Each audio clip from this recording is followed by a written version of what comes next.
some of the tough or maybe the bad things about being a doctor. Firstly, it takes forever to get there. You've got to do a 4-year undergraduate degree, 4-year medical degree, several years of resident, about 4 to 5 years specialty training, then 1 or 2 years to get yourself established. It seems forever. Next, it's an incredibly stressful job, especially if you're a surgeon. Long hours, working into the night and on weekends. That can take its toll, especially on yourself. There's a high burnout rate, and on your family there's a high divorce rate. Next, there's a high suicide rate. Some doctors find it hard to deal with the stressful situations that they're placed in. It's most regrettable, especially amongst young doctors. Next, but the older doctors, as they get older, they get used to all the problems related to the stress of the job, complaints put in, dealing with hospital administration.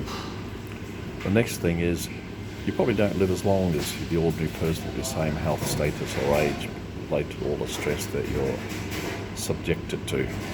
Next, dealing with administration in hospitals, especially public hospitals, can be really mind-blowing and just so stressful. You're dealing with these brainless idiots who are trying to tell you, a highly educated individual, what to do or how to practice your job.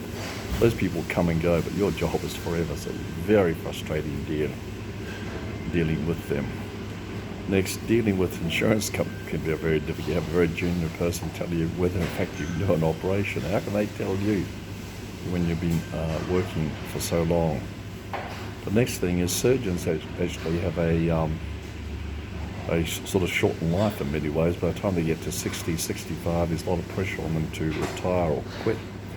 Their hand coordination may not be so great, their vision may be not so great, and there may be a slightly higher error rate. So it's not that long a working life actually, especially if you're a surgeon.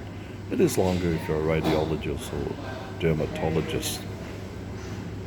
The next job is that your family really does suffer. That may result in divorce rates, but also a lot of time away from your family, so they don't get as much nurturing, as much care as they really should from you.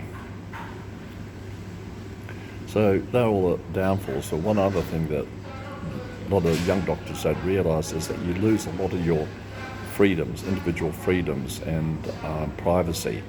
Believe it or not, the medical board keeps a tab on you. If you have a drunk driving charge, you shouldn't have it, but if you do, you have to report it.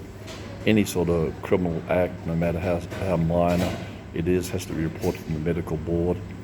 And if you don't think you lose a lot of your privacy, there's any one indiscretion that's soon reported on newspapers, which can cause you a lot of embarrassment and problems. So you actually lose a lot of your privacy and a lot of your private life. But having said all that, you should see my other video about the good things about being a doctor. But nevertheless, you need to be aware of the downside as well. Anyway, good luck with your career.